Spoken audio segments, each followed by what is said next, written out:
Guys இன்றைக்கி வந்து பார்த்தீங்கன்னா புழுதி காற்று காய்ஸ், புழுதி காற்றுன்னு சொல்லுவாங்க. பாலைவனத்துலாம் புழுதி காற்று, அப்படியே புழுதி காற்றோட காற்றா கலந்துருக்கும். அதான் இன்றைக்கி அடிச்சிச்சு. அது காற்று அடிச்சுட்டு போனாலே எந்தெந்த பைக்கு அது இதுன்னு எல்லாமே புழுதி ஆகிடும். இங்கே பாருங்கள், உங்களுக்கு ஆப்போசிட்டில் தெரியுதா? அப்படியே மங்கலாக இருக்குது பாருங்கள். அம்பிட்டு புழுதிங்க, புழுதி பறந்துக்கிட்டுருக்கு.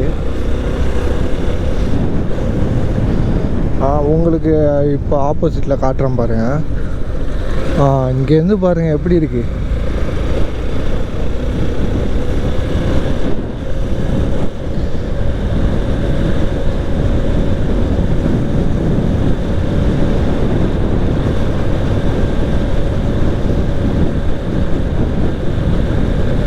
அவ்வளோ புழுதிங்க, அப்படியே பார்க்கல பொல்யூஷன் மாதிரியே இருக்குல்ல. இந்த கேமராவில் தெரியுதா அப்படின்னு தெரில, ஆனால் வந்து அவ்வளோ புழுதிங்க. இந்த இடத்துல நம்ம போயிட்டு அங்கே போய் பார்த்தோம்னா அப்படியே ஹெல்மெட் எல்லாமே புழுதியாக இருக்கும். To not use. இப்போ வந்து புழுதி காற்றுக்கு எதுவும் வந்து இதெல்லாம் போடல பாருங்கள். இந்த ஸ்க்ரீனில் வந்து மழை பெஞ்சால் மழை பெய்யுது ஸ்லோவாக போங்கன்னு போட்டிருப்பாங்க, காற்றடிச்சா காற்றடிக்குது ஸ்லோவாக போங்கன்னு போட்டிருப்பாங்க. புழுதி காட்டுச்சானே இது என்ன விசிபிலிட்டி அப்படியே ஹைட் ஆகும். அப்புறம் வந்து மூஞ்சி எல்லாம் முன்னலி குட்டின மாதிரி போயிடும்.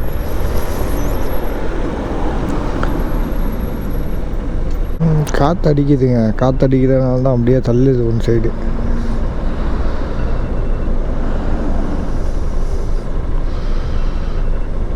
சுத்தமாக தெரில காய்ஸ்.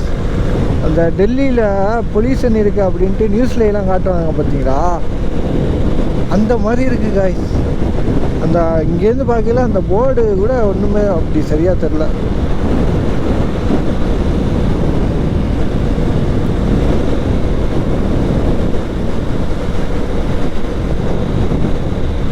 காற்று வந்து அடிக்கும், காற்று அடித்தா அப்படியே மண்ணெல்லாம் அள்ளிட்டு போவோங்க. இப்போ வந்து காற்று வந்து நின்றுச்சு, கம்மியாகிடுச்சு.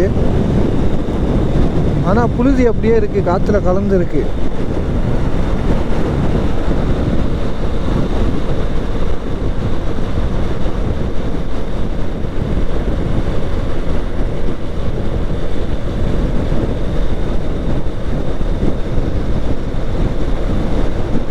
லாங்கில் உள்ளதெல்லாம் உங்களுக்கு தெரியுதான்னே தெரிலங்க. இந்த கேமரா எவ்வளோ கேப்சர் பண்ணும், எதை கேப்சர் பண்ணாது அப்படிங்கிறது வந்து போக போக கொஞ்சம் கொஞ்சமாக கற்றுக்கிறது தான்.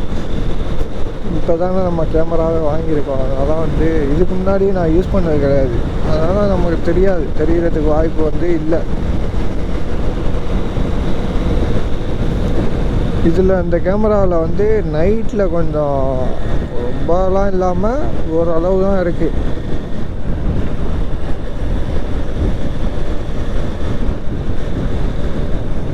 மொபைல் அப்படியே நைட்லேயும் வந்து வெளிச்சமாக காட்டும். இது வந்து உள்ளதை உள்ள மாதிரி தான் காட்டுது நைட்டில். இந்த இருக்கு பாருங்க 50 கேமரா. இங்கே எதுக்கு 50 கேமரா வச்சுருக்காங்க தெரியல. இங்கே நம்ம 60 70 இப்படி போனோம்னா ஒரு 500 ரியால் ஃபைன். அப்புறம் ஒரு வீடியோவில் சொல்லியிருப்பேன், இந்த மாதிரி ஃபைனு வந்து விழுந்திருக்கு அப்படின்ட்டு. நான் ஃப்ளாஷ் அடிச்சுட்டு இப்போ வரைக்கும் வரலங்க ஃபைனு. ஃபைனு வராத வரைக்கும் நல்லது. அப்படியே இருந்துருச்சுன்னா ஓகே தான்.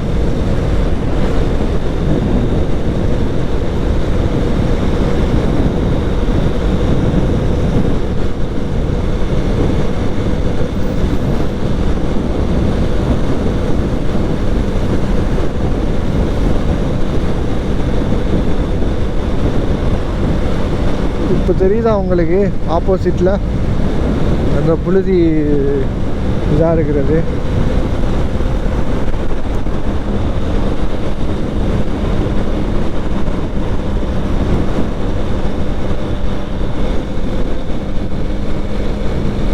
பாருங்கள் கிளைமேட் வந்து இங்கே எப்படியெல்லாம் வருதுன்ட்டு. கத்தாரில் வந்து புழுதி காற்று அடிக்குது, மழை பெய்யுது, அப்புறம் வெயில் அடிக்குது, பனி, குளிர், எல்லா கிளைமேட்டுமே இங்கே இருக்குங்க. ஒவ்வொரு கிளைமேட்டுக்கும் அதுக்கேற்ற மாதிரி ட்ரெஸ்ஸை வச்சுக்கணுங்க. மழைக்கு வந்து மலைக்கோட்டெல்லாம் வாங்கி வச்சுக்கணும், அது சேஃப்டி எல்லாமே வச்சுக்கணுங்க. அதே மாதிரி குளிருக்கு வந்து ஜாக்கெட்டு அது இதுன்ட்டு இந்த க்ளவுஸ் எல்லாம் மாற்றிடணும். அப்புறம் வந்து வெயிலுக்கு வந்து அதுக்கு ஒரு ட்ரெஸ்ஸு. இப்போ ஜாக்கெட்லேயே வந்து காற்று போகிற மாதிரி இருக்கணும், ஆனால் வந்து வெயில் மேலே படக்கூடாது, அந்த மாதிரி இருக்கணும். பாருங்கள் எப்படியெல்லாம் இருக்குன்ட்டு. வெயிலுன்னா நம்ம ஊர் வெயிலெலாம் பெருசு கிடையாதுங்க. நம்ம ஊர் வெயிலெலாம் சும்மா சுற்றிடலாம். என்ன அதை விட கொஞ்சம் கூட இருந்தாலும் பரவாயில்ல, சுற்றிடலாம். இது வந்து 50 டிகிரி செல்சியஸு வெயில் அடிக்குங்க. அப்படியே பாத்ரூமில் போய் பைப்பை திறந்தோம்னா உள்ள வந்து தண்ணி கொதிக்க கொதிக்க வந்துகிட்ருக்கோம். அதில் ஒரு கப்பு தண்ணியாக பிடிச்சி கொஞ்சோண்டு டீ தூளை கொட்டி தேயிலையை கொட்டிட்டு அப்புறம் கொஞ்சம் சீனியை போட்டு பாலை ஊற்றினோம்னா டீ ரெடி ஆகிடும். அந்தளவுக்கு சும்மா வந்து காமெடிக்கு சொல்லலை, உண்மையிலே அந்தளவுக்கு வந்து தண்ணி சுட சுட வரும். அப்போ அங்கே உள்ளவங்கெல்லாம் எப்படி குடிக்கிறாங்கன்னு பார்த்தீங்கன்னா, இங்கே உள்ள நான்லாம் எப்படி குடிக்கிறேன்னா தண்ணியை பிடிச்சி வச்சுருவாங்க. சில பேர் வந்து அந்த கொதிக்க கொதிக்க தண்ணியிலையும் குளிக்கிறாங்க. ஆனால் எப்படி தான் குளிக்கிறாங்கன்னு தெரியல. தண்ணியை பிடிச்சி வச்சுட்டு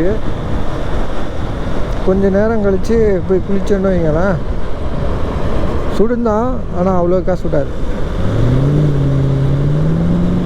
அந்த டேங்க் வெளியே இருக்கிறனால தான் வந்து அந்த கொதிக்க கொதிக்க இருக்கும்.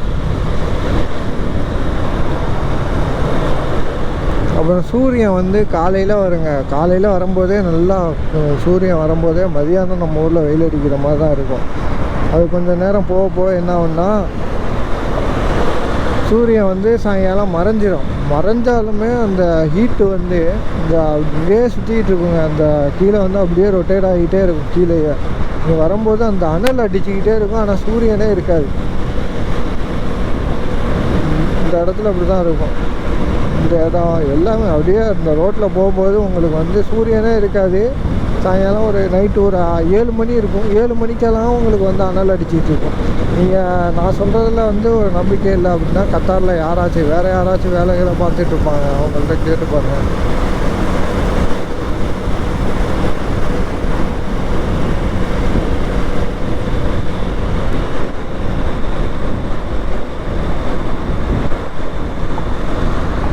டிராஃபிக்கு டிராஃபிக் இருக்கும், ஆனால் பொல்யூஷன் இருக்காது. இன்றைக்கி வந்து ஏர் பொல்யூஷன் அதிகமாக இருக்குது, புழுதி காற்றடிச்சனால.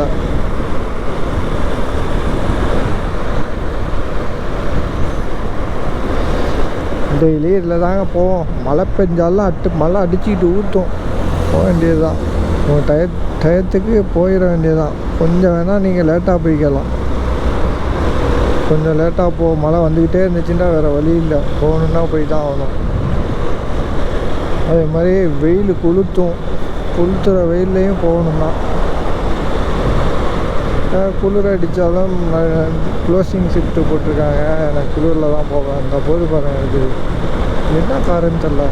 ஏதோ வந்து கவர்மெண்ட்டோட பெரிய வெஹிக்கிள் மேக்ஸிமம் இந்த ஹையரான பொசிஷனில் இருக்கிறவங்கெல்லாம் அவங்கள சுற்றி இந்த வண்டியை தான் வச்சுருக்காங்க. இது என்ன வண்டின்னு தெரில, எனக்கு தெரிஞ்சு அந்த மிலிட்ரி லெவலில் உள்ளதுன்னு நினைக்கிறேன். இந்த இடத்துல சவுண்டை பார்த்தீங்களா, மேலேயும் வண்டி போகுது, கீழேயும் வண்டி போகுது, சைட்லேயும் வண்டி போகுது. டனல் மாதிரி தானே. ஆபத்துக்கு பாவம் இல்லை, இப்படியே போனோம்னா டைம் ஆகிடும். அதனால் கொஞ்சம் அப்படி ஒரு அழுத்திட்டு இப்படிக்குள்ளே பூந்துட வேண்டியதுதான். பூந்துட்டோம்னா அப்படி மெதுவாக அப்படி இன்றைக்கி வந்து முடிஞ்சால் அப்படியே வந்து இன்றைக்கி உள்ள இதெல்லாம் எடுப்போம், சரிங்களா. இன்றைக்கி டெலிவரி நிறையா வரும்னு நினைக்கிறேன். இன்றைக்கி ஆஃபர்லாம் போட்டிருக்காங்க.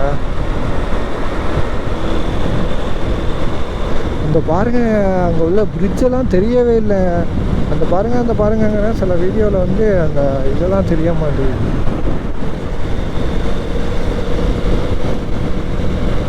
நான் பார்த்தேன் பழைய வீடியோ, அந்த பாருங்கள் அப்படிங்கிறேன். ஆனால் அங்கிட்டு உள்ளதெல்லாம் தெரிய மாட்டேங்குது. இதில் தெரியுதான்னு பாருங்கள். ஏன்னா ஒயிட் ஆங்கிளில் போட்டுக்கிறதுனால சென்டர் உள்ள ஸ்க்ரீன் வந்து ரொம்ப சின்னதாக இருக்கும், சப்ஜெக்ட் வந்து ரொம்ப சின்னதாக இருக்கும். சைடில் உள்ளதெல்லாம் வந்து நிறையா காட்டுறதுனால இப்போ பாருங்கள் எவ்வளோ புழுதின்ட்டு.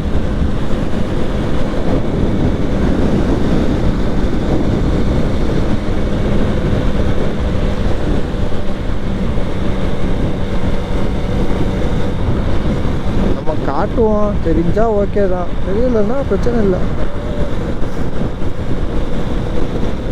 நம்ம வந்து எல்லாத்தையும் காட்டலாம் அப்படிங்கிற, நம்ம கத்தாரில் வந்து என்னென்ன போக்குவரத்து அப்படிங்கிறது தான் வந்து ஃபுல்லாக காட்டலான்னு பார்த்தேன். இதில் சில விஷயங்கள் கேமராவில் வந்து காட்ட முடியலை.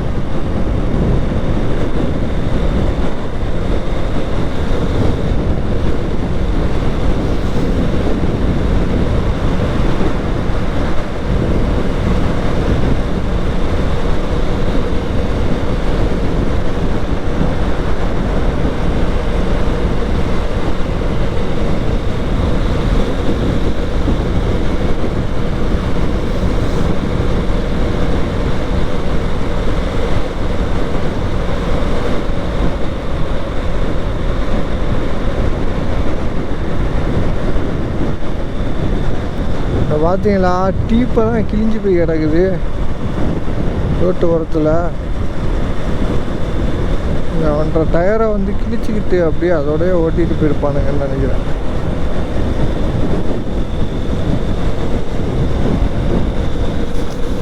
வீடியோ பாருங்கள், உங்களுக்கு எதுவும் வித்தியாசம் தெரியுதா? டெய்லியும் போகிற இடத்துக்கும் இன்றைக்கி உள்ள இதுக்கும் வந்து எதுவும் வித்தியாசம் தெரியுதா பாருங்கள். ஏன்னா இன்றைக்கி வந்து புத்தி காற்று அடிச்சிருக்கல, எனக்கு நல்லாவே வித்தியாசம் தெரியுது. கேமராவில் எப்படி தெரியுதுன்றல, அதனால தான் கேட்குறேன்.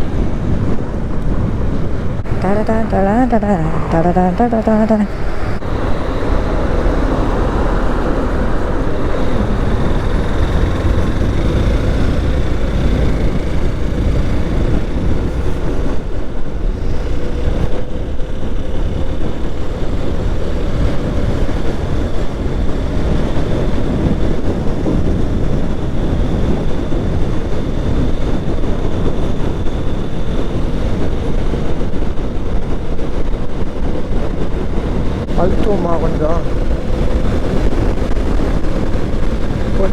அழுத்தி போவோமா? என்ன தம்பி, தூரத்தில் எல்லாரும் மஞ்சள் கலரில் கொடி பிடிச்சிட்டு வராங்க.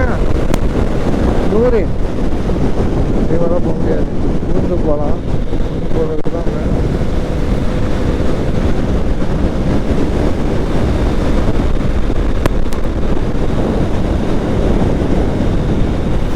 ஆனால் இந்த வண்டி 120 போகிறதெல்லாம் வந்து ஆச்சரியம்.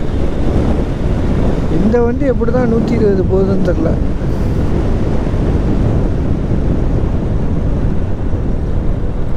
இதே கொஞ்சம் நல்லது தாங்க, ஏன்னா கேமராவை பார்த்தாலே சில பேருக்கு பயம் வந்துடுது.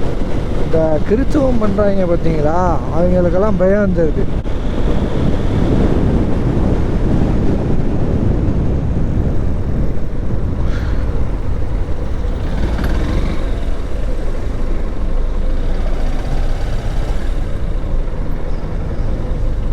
வந்து இது ஒன்றும் பெருசாக தெரிலங்க.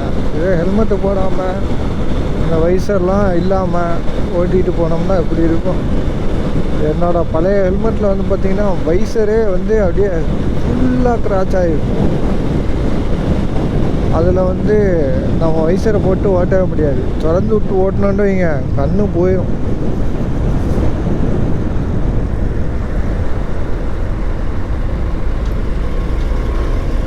Qatar energy powered by CNG. இது என்ன அதுன்னே தெரிலங்க. Qatar energy, Qatar chemical company. ஓ, கெமிக்கல் கம்பெனியாங்க. அதான் அந்த ட்ராப் மாதிரி போட்டிருக்காங்க போல். எல்லா கெமிக்கலும் அந்த கட்டார் எனர்ஜிங்கிற ஒரு 4-5 பில்டிங் இருக்குது, பெரிய பெரிய பில்டிங். அங்கேருந்து தான் கொண்டு வராங்கன்னு நினைக்கிறேன். காய்ஸ், இந்த இடத்த பாருங்களா, 2 சைடு அந்த ஈச்ச மரம் இருக்கும், நடுவில் நம்ம போகிற மாதிரி இருக்கும். பாருங்கள், செம்மையாக இருக்கும் படம்.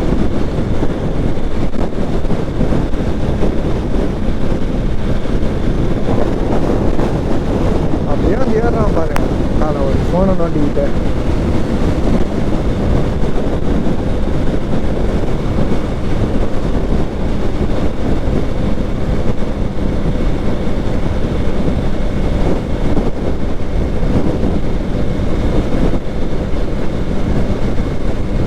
அதெல்லாம் எங்கே போய் விழுவான்னே தெரியாது. காசு பேசுகிறவனுக்கெல்லாம்